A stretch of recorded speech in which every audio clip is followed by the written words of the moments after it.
මං කල්පනා කරනවා නිකන් එදි මේ දෙමෝපියෝ කරන කැපකිරීම.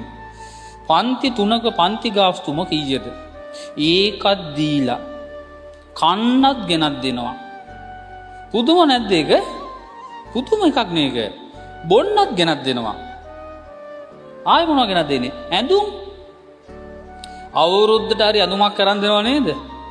ඕගොල්ලෝ හිතන්නේ ඔය ඇඳුම් ගන්න දෙන්නේ සල්ලි තියෙද්දි කියලාද? නෑ.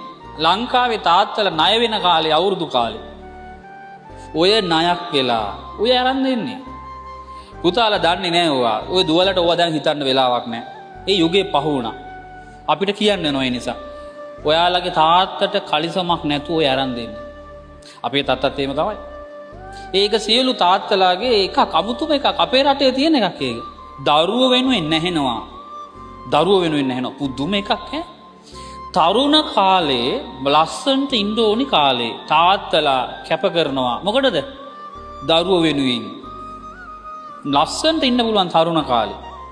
දැන් පිට රටවල් වල එහෙම අවුරුදු 40 45 කියන්නේ බොහොම ලස්සන්ට ඉන්න කාලේ. අපේ රටේ තාත්තලා දරුව වෙනුවෙන් මහන්සි වෙන්නේ. ඇඳුමක් ගන්න නැහැ. ඔය පුළුවන් එක කොහොම හරි කරගන්නවා. පුදුමයි කියන්නේ පුතා මේ කාලේ මේක යටපත් වුණානේ.